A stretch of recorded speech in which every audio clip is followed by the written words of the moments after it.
ನಮಸ್ಕಾರ ಸ್ನೇಹಿತರೆ. ಒಮ್ಮೆ ಪರೀಕ್ಷಿತನು ಸುಖದೇವನನ್ನು ಕುರಿತು, ಒಂದು ಇರುವೆ ತಿಳಿಯದೆ ಸತ್ತರೆ, ಅದೇ ರೀತಿಯಾಗಿ ನಾವು ಆಹಾರವನ್ನು ಬೇಯಿಸುವಾಗ ಕಟ್ಟಿಗೆಯನ್ನು ಸುಟ್ಟರೆ ಆ ಮರದಲ್ಲಿದ್ದ ಎಷ್ಟೆಲ್ಲ ಜೀವಿಗಳು ಸಾಯುತ್ತವೆ. ಹೀಗಿರುವಾಗ ತಿಳಿಯದೆ ಆಗುವ ಪಾಪಗಳನ್ನು ನಾವು ಹಲವಾರು ಮಾಡುತ್ತೇವೆ. ಹೀಗೆ ಆ ಪಾಪಗಳನ್ನು ತೊಲಗಿಸಲು ಪರಿಹಾರ ಏನಿದೆ ಎಂದು ಸುಖದೇವನು ಮಹಾರಾಜ ಪರೀಕ್ಷಿತನಿಗೆ ಪ್ರಶ್ನೆಯನ್ನು ಕೇಳುತ್ತಾರೆ ಸ್ನೇಹಿತರೆ. ಅದಕ್ಕೆ ಉತ್ತರವನ್ನು ನೀಡುತ್ತಾರೆ. ಶ್ರೀಮತ್ ಭಾಗವತದ 6ನೆಯ ಖಂಡದಲ್ಲಿ ಇದನ್ನು ಹೇಳಲಾಗಿದೆ.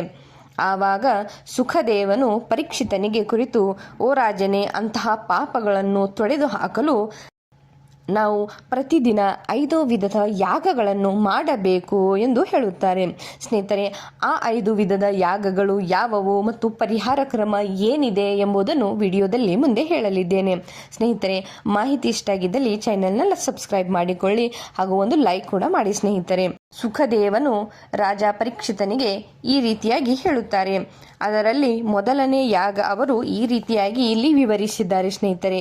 ಏನೆಂದರೆ, ಆಹಾರವನ್ನು ಸಿದ್ಧಪಡಿಸಿದ ನಂತರ ಅದನ್ನು ಮೊದಲು ಅಗ್ನಿಗೆ ಅರ್ಪಿಸಬೇಕು. ಅಂದರೆ ರೊಟ್ಟಿ ಮಾಡಿ ತುಂಡು ಮಾಡಿ ತುಪ್ಪ ಸಕ್ಕರೆ ಸೇರಿಸಿ ಅಗ್ನಿಹೋತ್ರ ಕರ್ಮ ಎಂದು ಕರೆಯುವ ಅಗ್ನಿಗೆ ನಾವು ಇದನ್ನು ಅರ್ಪಿಸಬೇಕು ಎಂದು ಹೇಳುತ್ತಾರೆ. ಇದನ್ನು ನಾವು ಅಗ್ನಿಹೋತ್ರಿ ಹೋಮ ಎಂದಲೂ ಕೂಡ ಕರೆಯಬಹುದು ಎಂದು ಹೇಳುತ್ತಾರೆ. ಅದೇ ರೀತಿಯಾಗಿ 2ನೇ ಯಾಗ ಎಂದರೆ, ಮನೆಯಲ್ಲಿ ರೊಟ್ಟಿ ತಯಾರಿಸುವಾಗ ಮೊದಲ ರೊಟ್ಟಿಯನ್ನು ಹಸುವಿಗೆ ಆಹಾರವಾಗಿ ನೀಡಬೇಕು, ನಂತರ ರೊಟ್ಟಿಯನ್ನು ತಿನ್ನಬೇಕು ಎಂದು ವೇದದಲ್ಲಿಯೂ ಕೂಡ ಉಲ್ಲೇಖಿಸಲಾಗಿದೆ.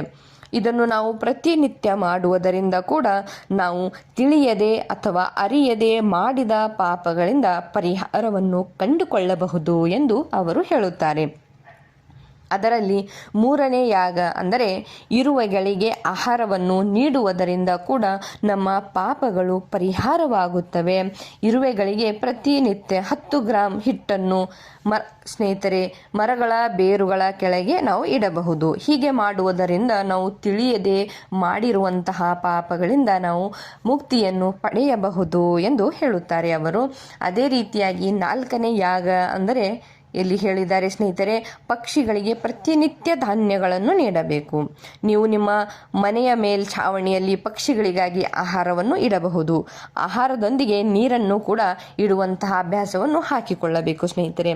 ಹೀಗೆ ಪಕ್ಷಿಗಳಿಗೆ ನಾವು ಧಾನ್ಯಗಳನ್ನು ನೀಡುವುದರಿಂದ ಕೂಡ ನಾವು ತಿಳಿಯದೋ ಮಾಡಿರತಕ್ಕಂತಹ ಪಾಪಗಳಿಂದ ನಾವು ಮುಕ್ತಿಯನ್ನು ಪಡೆಯಬಹುದು ಎಂದು ಹೇಳಿದ್ದಾರೆ.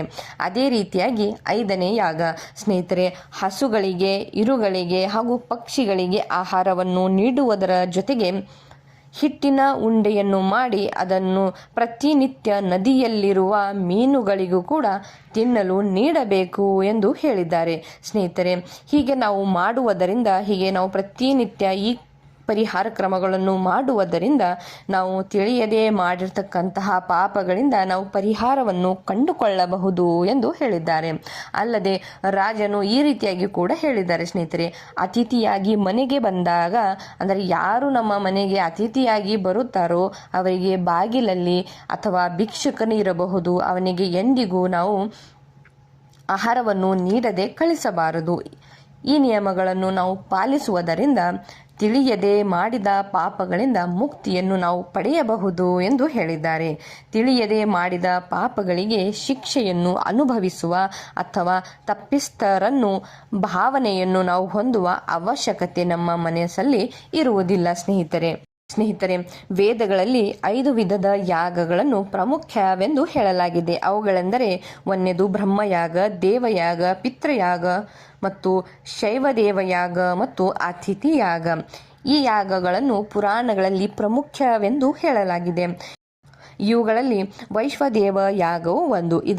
ಇದರಲ್ಲಿಯೂ 5 ವಿಧಗಳಿವೆ. ಈಗಾಗಲೇ ನಾನು ಹೇಳಿದ ಈ 5 ವಿಧಗಳು ಇದರಲ್ಲಿ ಬರುತ್ತವೆ ಸ್ನೇಹಿತರೆ. ಇವುಗಳನ್ನು ನಾವು ನಮ್ಮ ಜೀವನದಲ್ಲಿ ಅಳವಡಿಸಿಕೊಂಡರೆ ನಾವು ನಮ್ಮೆಲ್ಲ ಪಾಪಗಳಿಂದ ಮುಕ್ತರಾಗಬಹುದು ಎಂದು ಹೇಳಿದ್ದಾರೆ. ಇದಲ್ಲದೆ ಯಜುರ್ವೇದದಲ್ಲಿ ಅಗ್ನಿಹೋತ್ರ, ಅಶ್ವಮೇಧ, ವಾಜಪೇಯಿ, ರಾಜಸೂಯಿ ಯಜ್ಞ ಇವುಗಳ ಬಗ್ಗೆ ಕೂಡ ಇಲ್ಲಿ ವಿವರಿಸಲಾಗಿದೆ. ಇವೆಲ್ಲವೂ ದೇವ ಯಜ್ಞದ ಪ್ರಕಾರಗಳಾಗಿವೆ. ಪಾಪಗಳಿಂದ ಮುಕ್ತಿ ಪಡೆಯಲು ನಾನು ಈಗಾಗಲೇ ಹೇಳಿದ ಈ 5 ಕ್ರಮಗಳನ್ನು ನಾವು ದಿನನಿತ್ಯದ ನಮ್ಮ ಜೀವನದಲ್ಲಿ ಅಳವಡಿಸುವುದರಿಂದ ನಾವು ತಿಳಿಯದೆ ಮಾಡಿರ್ತಕ್ಕಂತಹ ಪಾಪಗಳ ಮುಕ್ತಿಯನ್ನು ಹೊಂದಬಹುದು ಎಂದು ಹೇಳಲಾಗಿದೆ. ಸ್ನೇಹಿತರೆ, ಇಂಥದ್ದೇ ಅನೇಕ ಮಾಹಿತಿಗಳಿಗಾಗಿ ನನ್ನ ಈ ಚಾನಲ್ನ ಸಬ್ಸ್ಕ್ರೈಬ್ ಮಾಡಿಕೊಳ್ಳಿ ಹಾಗೂ ನಿಮ್ಮವರೊಂದಿಗೆ ಶೇರ್ ಕೂಡ ಮಾಡಿ ಸ್ನೇಹಿತರೆ. ಧನ್ಯವಾದ.